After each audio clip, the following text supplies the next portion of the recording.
ಜೈ ಶ್ರೀರಾಮ್. ಎಲ್ಲರಿಗೂ ನಮಸ್ಕಾರ. ಸಣ್ಣ ಕಥೆ, ಒಳ್ಳೆಯ ಸಂದೇಶ. ಈ ಮಧ್ಯದಲ್ಲಿ ನಾನೊಂದು ಪೇಪರ್ದಲ್ಲಿ ಓದಿದೆ, ಸ್ಟಡಿ ಆನ್ ಅಡಲ್ಟ್ ಡೆವಲಪ್ಮೆಂಟ್ ಅಂಥೇಳಿ ಹಾರ್ವರ್ಡ್ ಯೂನಿವರ್ಸಿಟಿಯವರ ಒಂದು ಸಂಶೋಧನೆ ವರದಿ. ಅದೇ ಪ್ರಕಾರ WHO ವರ್ಲ್ಡ್ ಹೆಲ್ತ್ ಆರ್ಗನೈಜೇಷನ್ ಇವ್ರದ್ದು ಒಂದು ರಿಪೋರ್ಟ್. ಆ ಎರಡೂ ರಿಪೋರ್ಟ್ಗಳನ್ನು ನೋಡುವಾಗ ಕೆಲವು ವಿಚಾರಗಳ ತಲೆಯಲ್ಲಿ ಬಂತು. ಅವರು ಹಾರ್ವರ್ಡ್ ಯೂನಿವರ್ಸಿಟಿಯವರ ಸ್ಟಡಿ ಏನಪ್ಪ ಅಂತಂದ್ರೆ, ಕನಿಷ್ಠ 2 ಲಕ್ಷ ಮಂದಿ ಮೇಲೆ ಅವರು ಮಾಡಿದ್ದು ಸ್ಟಡಿ. ಸುಮಾರು 10-12 ವರ್ಷ ಅದನ್ನು ಸ್ಟಡಿ ಮಾಡಲಿಕ್ಕೆ ಬೇಕಾಯಿತು.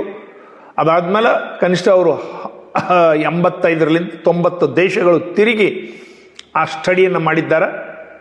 ಆ ಸ್ಟಡಿಯ ಮೇನ್ ರೀಸನ್ನು ಮತ್ತು ಇದು ಏನಪ್ಪ ಅಂತಂದ್ರೆ, ಮನುಷ್ಯ ದೀರ್ಘಾಯು 100 ಇಯರ್ಸ್ ಬದುಕೋದು ಏನು ಕಾರಣದಿಂದ ಬದುಕಬಹುದು, ಮನುಷ್ಯ ಶತಾಯುಷ ಆಗಲಿಕ್ಕೆ, ಆಯುಷ್ಯ ವೃದ್ಧಿ ಆಗಲಿಕ್ಕೆ ಯಾವನ್ನ ಪಾಠ ಮಾಡಬೇಕು. ನಮ್ಮವರು ಹೇಳ್ತಾರೆ ಹೆಲ್ದಿ ಫುಡ್ ತಗೊಳ್ಬೇಕು, ಅವ್ರು ಹೇಳ್ತಾರೆ ಅದು ಕಾರಣ ಅಲ್ಲ.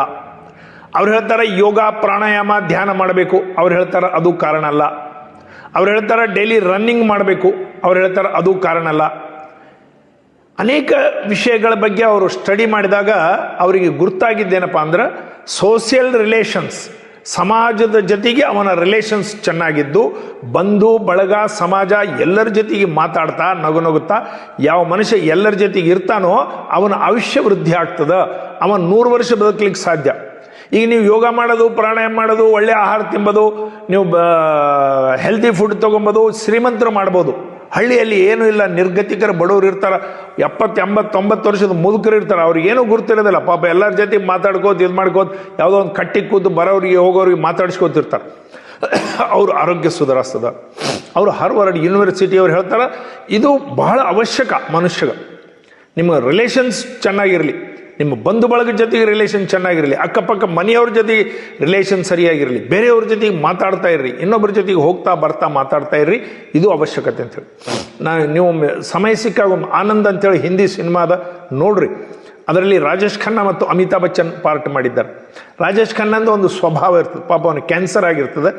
ಅವನ ಕ್ಯಾನ್ಸರ್ನ ಕೂಡ ಹೇಗೆ ಗೆದಿಬಹುದು ಅನ್ಲಿಕ್ಕೆ ಅದೊಂದು ನಮಗೆ ಕಥೆ ಒಂದು ಪ್ರೇರಣೆ ಆಗ್ತದೆ. ಅವ ಯಾರೇ ಹಾದ್ಯಾಗ ಕಾಣಿಸಿದ್ರೆ ಸುಮ್ಮನೆ ಬೆನ್ನಿಗೆ ಹೊಡೆದು ಮುರಾರಿ ಅಂತಾನೆ, ಇಲ್ಲ ನನ್ನ ಹೆಸರು ಮುರಾರಿ ಅಲ್ಲ. ಹೌದಾ, ನಿನ್ನಂಗೆ ಒಬ್ಬತ್ತಿದ್ದ, ಸೇಮ್ ಕಾರ್ಬನ್ ಕಾಪಿ ಇದ್ದೀನಿ ಅಂತ ಹೇಳ್ತಿರ್ತಾನೆ. ಇಲ್ಲ ನಾನು ನೀವು ಯಾರಿಗೋ ಅದು ಕಲ್ಪನೆ ಮಾಡಿದ್ರೆ, ಇಲ್ಲ ಪರವಾಗಿಲ್ಲ ನಮಸ್ಕಾರ ನೀವು ಎಲ್ಲಿರ್ತೀರಿ, ಏನೋ 2 ಮಾತಾಡಿ ಬಿಡ್ತಿರ್ತಾನೆ. ಅಮಿತಾಬ್ ಬಚ್ಚನ್ಗೆ ಸಿಟ್ಟು ಬಂದು ಒಮ್ಮೆ ಅಂತಾನೆ, ಯಾರಿಗಂದ್ರೆ ಅವರಿಗೆ ಮುರಾರಿ ಅಂತಿದ್ದಿ, ಬೆನ್ನಿಗೆ ಹೊಡಿತಿದ್ದಿ, ಮಾತಾಡಿಸ್ತಿದ್ದಿ, ಹುಚ್ಚುಚ್ಚು ಮಾಡಬೇಡ ಅಂಥೇಳಿ ಅಮಿತಾಬ್ ಬಚ್ಚನ್ ಅವ್ರು ರಾಜೇಶ್ ಖನ್ನಾಗೆ ಬೈದ್ರೆ. ರಾಜೇಶ್ ಖನ್ನಾ ಹೇಳಿದ ಮಾತುಗಳು ಅವ್ರು ರೈಟರ್ಸ್ ಬರೆದಿರ್ತಾರೆ. ಅವ ಹೇಳ್ತಾನ, ಅವ ಮುರಾರಿ ಅಲ್ಲಂತ ನನಗೂ ಗುರ್ತು. ನಾನು 1 ನಿಮಿಷ ಅವನಿಗೆ ಭುಜ ಹೊಡೆದು ಮಾತಾಡಿಸಿದೆ, ಅವನ ಕಣ್ಣು ನಮ್ಮ ಕಣ್ಣು ಕಲಿತು, ಅವನ ಮನಸ್ಸು ನಮ್ಮ ಮನಸ್ಸಿನ ತಾರ್ ಜೋಡಾಯಿಸ್ತು, 2 ನಿಮಿಷ ಆನಂದವಾಗಿ ಮಾತಾಡಿದೆ, ಒಬ್ಬ ಹೊಸ ವ್ಯಕ್ತಿ ಪರಿಚಯ ಆದ. ಇದಕ್ಕಿಂತ ಏನು ಬೇಕಪ್ಪ ಜಗತ್ತಿನಲ್ಲಿ? ನಾವು ಎಷ್ಟು ರೊಕ್ಕ ಗಳಿಸಿದ್ರೇನು, ಏನು ಮಾಡಿದ್ರೇನು, ಒಬ್ಬ ವ್ಯಕ್ತಿ ಜೊತೆ ಒಳ್ಳೆ ರೀತಿ 2 ಮಾತಾಡ್ತೀವಲ್ಲ, ಅದು ಎಷ್ಟು ಆನಂದ ಅದ ಅಂಥೇಳಿ ನೋಡ್ರಿ. ಇದು ನಮ್ಮ ಪುರಾಣಗಳಲ್ಲಿ ಹಳೆಯ ಕಾಲದಲ್ಲಿ ಸಹಿತ ನಮ್ಮವರು ಆಟೋಮೆಟಿಕ್ ಆಗಿ ಯೋಜನೆ ಮಾಡಿದ್ದಾರೆ. ದಸರಿ ಎಲ್ಲರೂ ಕಲ್ತು ಮಾಡೋದು, ದೀಪಾವಳಿ ಲಕ್ಷ್ಮೀ ಪೂಜೆಗಳು ಕಲ್ತು ಮಾಡೋದು, ಸಂಕ್ರಮಣಕ್ಕೆ ಬೇವು ಬನ್ನಿ ಎಲ್ಲ ಇದು ಎಳ್ಳು ಸಕ್ಕರೆ ಎಲ್ಲರಿಗೆ ಕೊಡೋದು, ಉಗಾದಿಗೆ ಬೇವು ಬೆಲ್ಲ ಎಲ್ಲರೂ ಕಲ್ತಿಂಬೋದು. ಎಲ್ಲರೂ ಕಲ್ತಿರ್ರಿ ಅಂತೇಳಿ ಅವರು ನಮ್ಮವ್ರ ಸಮಾಜದಲ್ಲಿ ನಮ್ಮ ಪೂರ್ವಜರು ಮಾಡಿ ಹೋಗಿದ್ದಾರೆ. ದುರ್ಭಾಗ್ಯವಾಗಿ ಈಗ ಮಾತು ಬಿಟ್ಟು ಬಿಡ್ತಾರೆ, ಯಾರ ಮನೆಗೆ ಯಾರು ಹೋಗೋದಿಲ್ಲ. ವಿಪರೀತ ರೊಕ್ಕ ಬಂದುಬಿಟ್ಟದ, ಅಹಂ ಬಂದುಬಿಟ್ಟದ, ಯೌವನ ರೊಕ್ಕ ಇವೆಲ್ಲ ಒಂದೇ ಕಡೆ ಕಲ್ತ, ಅದಕ್ಕೆ ಮಾತೇ ಆಡೋದಿಲ್ಲ. ಒಂದು ಶಬ್ದದಲ್ಲಿ ಫರಕ್ ಬಂತು. ನೀವು ರಸ್ವ ದೀರ್ಘ ಸ್ವರ ಮಾತಾಡೋಕಲ್ಗ, ಫೋನ್ನಲ್ಲಿ ಮಾತಾಡೋಕಲ್ಗ ಯಾವುದು ಹಿಂದೆ ಮುಂದೆ ಹಚ್ಚಿದ್ರಿ ಅಂದ್ರೆ ಅಷ್ಟು ಚಾಣಾಕ್ಷರ ಆಗಿಬಿಟ್ಟಿದ್ದಾರೆ. ನೀವು ಹೀಗಂದ್ರಿ, ಹಾಗೆ ಅನ್ಬಾರ್ದಿತ್ತು, ಮಾಡಿರಾ ಅಂತ ಕೇಳಿದ್ರಿ ಅಂದ್ರೆ ನಾವು ಮಾಡಿಲ್ಲ ಅಂತ ನೀವು ಅನ್ಕೊಂಡಿರಿ ಅಂಥೇಳಿ ಅದರದೇ ಮಾತು ಜನ್ಮ್ಯಾಪಿ ಸತ್ರು ಕೂಡ ಮಾತಾಡೋದಿಲ್ಲ, ನಮ್ಮ ಶ್ರಾದ್ದಕ್ಕೆ ಸಹಿತ ಬರೋದಿಲ್ಲ. ಮಾಡಿರಾ ಅಂತ ಒಂದು ಶಬ್ದ ಅಂದಿವಿ, ಅದ್ರದ್ದು ಅವ್ರಿಗೆ ದೊಡ್ಡ ಅಪವಾದ ಆಯಿತು, ಅದರಲ್ಲಿಂದ ಅವ್ರಿಗೆ ಮನಸ್ಸಿಗೆ ಹರ್ಟ್ ಆಯಿತು, ರಾತ್ರಿಯೆಲ್ಲ ನಿದ್ದೆ ಬರಲಿಲ್ಲ. ಅದಕ್ಕೆ ಆ ವ್ಯಕ್ತಿ ಜೊತೆಗೆ ಜನ್ಮಾಂತರ ಮಾತಾಡೋದಿಲ್ಲ, ಅವ ಸತ್ರು ಸಹಿತ ಹೋಗೋದಿಲ್ಲ. ಇದು ಜನರ ಮೆಂಟಾಲಿಟಿ ಆಗ್ತಾ ಇದೆ. ಈ ರೀತಿ ಆಗಬಾರ್ದು. ಏನೋ ಒಂದು ಸ್ವಲ್ಪ ಹೆಚ್ಚು ಕಮ್ಮಿ ಕ್ಷಮಾಗುಣ ಇಟ್ಕೊಳ್ಬೇಕು. ಏನೋ ತಿಳಿಯಲಾರ್ದು ಮಾತಾಡಿದ್ದ ನಮ್ಮವನೇ ಹೋಗ್ಲಿ ಬಿಡು ಅಂತೇಳಿ ಕ್ಷಮಾಗುಣ ಅಂತಕ್ಕಂಥದ್ದು ಮನುಷ್ಯನಲ್ಲಿ ಇಟ್ಕೋಬೇಕು. ಎಲ್ಲರ ಜೊತೆಗೆ ಆನಂದವಾಗಿ ನಗುತ್ತಾ ಇರಬೇಕು. ಇದು ಜೀವನದ ಗುರಿ ಆಗಬೇಕು ನಮ್ಮದು. ಅನೇಕ ನಮ್ಮ ಕಥೆಗಳಲ್ಲಿ ಶಾಸ್ತ್ರಗಳಲ್ಲಿ ಇದನ್ನೇ ಹೇಳಿದ್ದಾರೆ. ಈ ರೀತಿ ಕಲ್ತಿರ್ರಿ ವಸುದೈವ ಕುಟುಂಬಕಂ ಅಂತೇಳಿ ನಮ್ಮ ಶಾಸ್ತ್ರಗಳು ಹೇಳ್ತಾವೆ. ಅಯಂ ನಿಜ ಪರೋ ವೇತ್ತಿ ಗಣನಾಂ ಲಘುಚೇತ ಸಹ ಉದಾರ ಚರಿತಾನಾಂತು ವಸುದೈವ ಕುಟುಂಬಕಂ. ಇವು ನಮ್ದೆಲ್ಲ ಹೊಸದೇನೆ ಒಂದು ಕುಟುಂಬ, ನಾವೆಲ್ಲರೂ ಒಂದೇ, ನಾವೆಲ್ಲರೂ ಅಣ್ಣ ತಮ್ಮದಿರು ಬಂಧುಗಳು ಎಂಬ ಭಾವನೆ ನಮ್ಮ ಶಾಸ್ತ್ರಗಳಲ್ಲಿ ಮೊದಲೇ ಹೇಳಿಟ್ಟಿದ್ದೆ. ಅದನ್ನು ಜ್ಞಾಪಕ ಇಟ್ಕೊಳ್ಬೇಕು.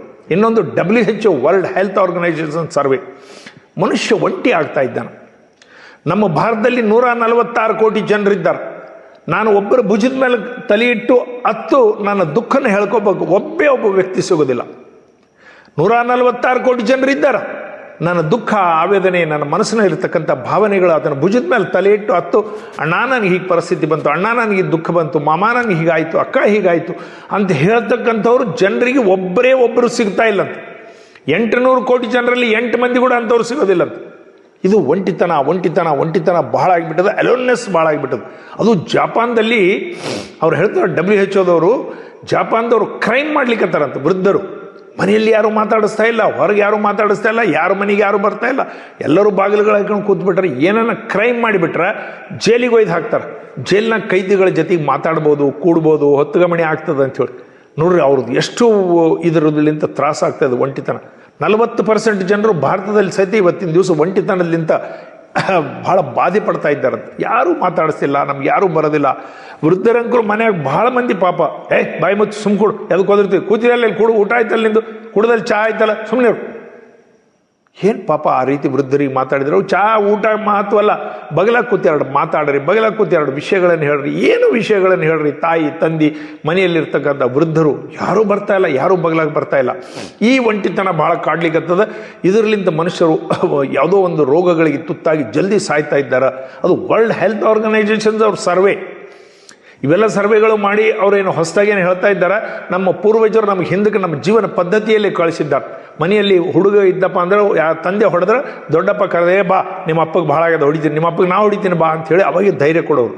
ಈಗ ಮಗನಿಗೆ ಹೊಡೆದ ಮೇಲೆ ತಂದಿಗೆ ಒಬ್ಬರೇ ಇರ್ತಾರೆ ಗಂಡ ಹೆಂಡತಿ, ಆ ಹುಡುಗ ವೈರಿಯಾಗಿ ತಯಾರಾಗಿಬಿಡ್ತಾರೆ, ನಮ್ಮಪ್ಪ ಹೊಡಿತಿದ್ದ ಸಣ್ಣತಿದ್ದಾಗ ಅಂಥೇಳಿ. ಹಾಗಾಗ್ಲಾರ್ದಂಗೆ ನಮ್ಮ ಕುಟುಂಬ ವ್ಯವಸ್ಥೆ ಇತ್ತು. ಈಗ ಎಲ್ಲರೂ ಸಂಕುಚಿತ, ಒಬ್ಬರೊಬ್ಬರೇ ಇರ್ತಾರೆ. ಬಜಾರ್ಗೆ ಹೋದ್ರು ಮಾತಾಡಿಸ್ತಿದ್ರು ದುಕಾನ್ದಾರ ಜೊತೆಗೆ, ಕಾಯಿಪಲ್ಯದವ್ರ ಜೊತೆಗೆ. ಈಗ ಆನ್ಲೈನ್ ಶಾಪಿಂಗ್, ಯಾರು ಮನೆ ಬಿಟ್ಟು ಹೊರಗೆ ಹೋಗೋದಿಲ್ಲ, 24 ಗಂಟೆ ಮನೆ. ಇದು ಆಗಬಾರ್ದು. ನಾವೆಲ್ಲ ಎಚ್ಚರಿಕೆಯಿಂದ ಇರ್ಬೇಕು. ಭಾರತ್ ಮಾತೆಗೆ ಜೈ. ಎಲ್ಲ ನಮಸ್ಕಾರ.